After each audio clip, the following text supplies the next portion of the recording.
29, lumabas tayo. Kinabukasan, araw ni Bonifacio. One time, big time. Lahat kayo ng mga Duterte, lahat kayo. Duterte, mismo lumabas ka.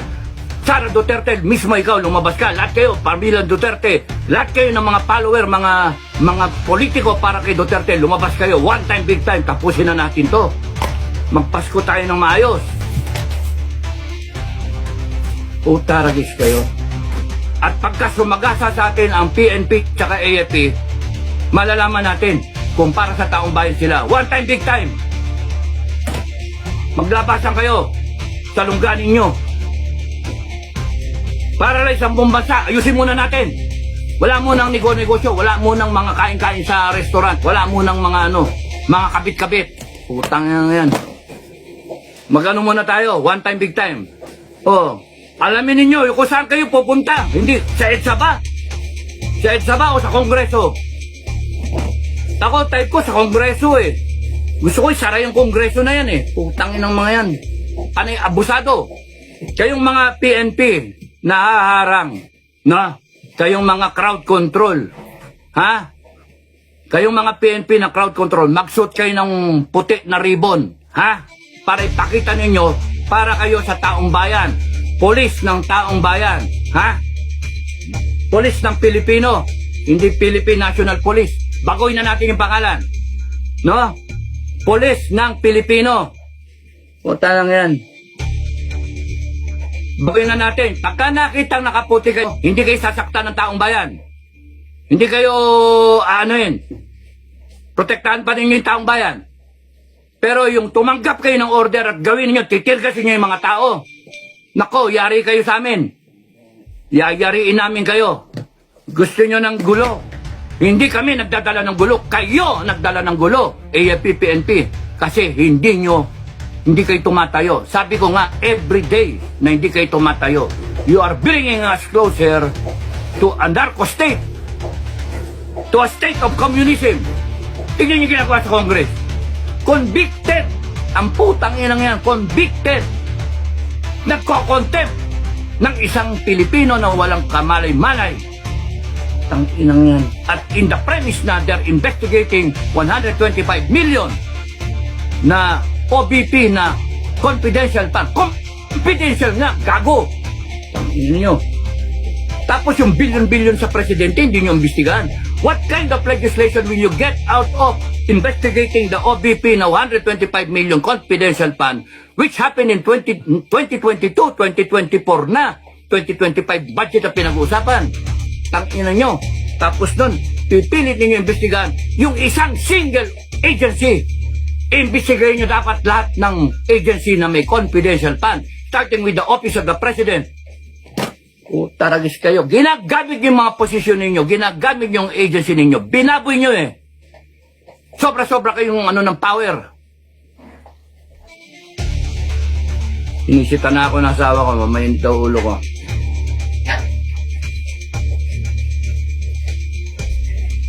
One time, big time. Tapusin na natin to. Utang inang yan. Tapusin na natin to. And lahat ng FGF nationwide.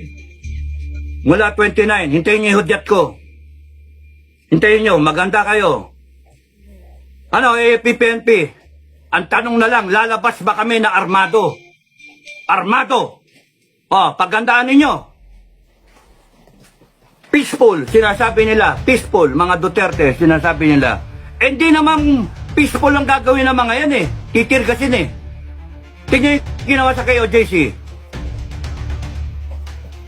Tanginang yan. Yun na lang pag-uusapan namin eh. Kung lalabas kaming armado o hindi eh. Kung makikisaw-saw kami dyan sa rally na yan na walang armas. For the sake of peace. Peace ba? Kayong mga Pilipino, hanggat hindi kayo lumalabas, naghihintayan eh. Naghihintayan. AFP, hinihintay kayo. Kayo, naghihintay kayo ng AFP. O ano na nangyari? Wala. At habang walang lumalabas, tumatapang itong mga tarantadong kriminal nato sa gobyerno na pinalalabas nila na alam niyo ba AFP, PNP, kaya ganyan yan, kaya namamayagpag yung mga gunggong na yan. Kasi alam na alam nila kaya kayong bilhin. Alam na alam nila professional kayo kuno. Alam nila mga ano kayo, mga mahina ang loob, mga walang bayag, na dinadanggal yung promotion nyo. Kung ako nandyan, to hell with it, to hell with promotion. Ang paglalaban natin ay yung taong bayan. Ang paglalaban natin yung future ng bansa natin. Every day that you delay your action, every day that you defer what you should have done a long time ago for the Filipino people, hindi nanakaw yung pera. Kasalanan ninyo ngayon. And every day that goes by na hindi kayo kumikilos sa armed forces at PNP, you are tolerating, you are showing that you are tolerating the wrongdoing in government.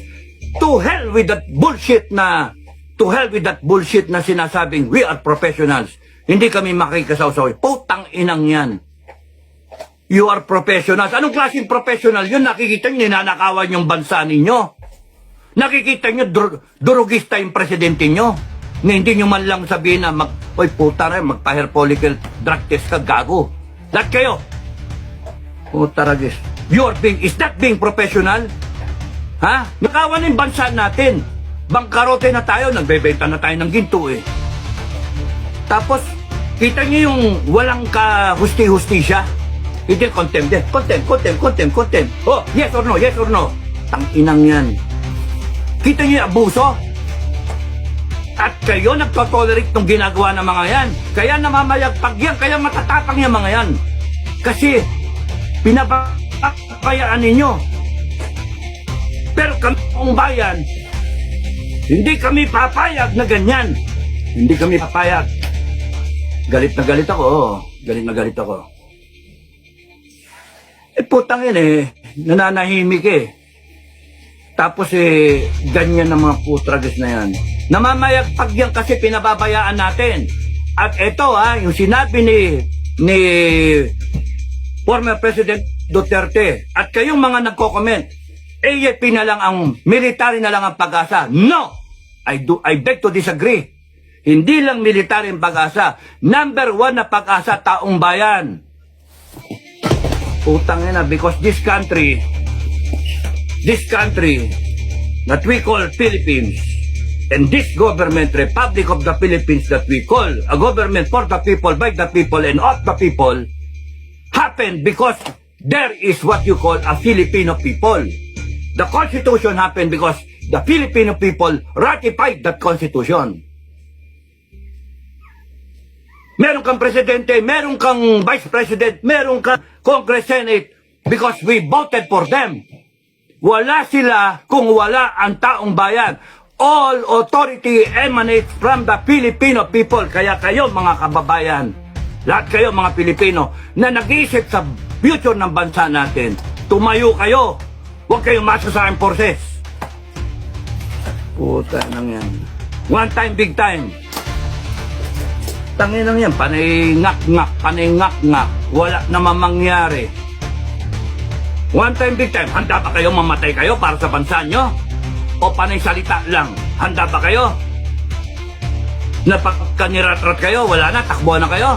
Kasi gagamitin nila ang PNP tsaka AFP. Gagamitin nila. And you have to stand for your rights, Filipino people. Hindi yung putang na iyak-iyak.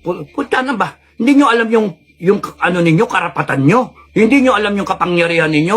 Lahat ng gunggong na yan nasa ilalim nyo Constitution nasa ilalim ng taong bayan Hindi under ang Constitution kung hindi ni-ratify ng taong bayan. Ibig sabihin, we ordained and promulgate this Constitution. Binasbasa natin. Binigyan natin ng hininga. Yung aspirations natin as a people. Yung kagustuhan natin bilang isang katauhan Pilipino, nilagay natin lahat sa konstitusyon. Anong ginagawa nitong Marcos na yan? Down the line, Kongreso, lahat yan. They have failed us. They have violated the Constitution. Anong gagawin natin? Tatayuan natin. Itutuwid natin. Ano violation ng violation mga pagsasabihin nyo? Rebellion, sedition. Putang ina ninyong lahat. Tatayuan namin ang Constitution. We will implement the Constitution. Putang gago kayo. One time, big time. Tumayo kayo.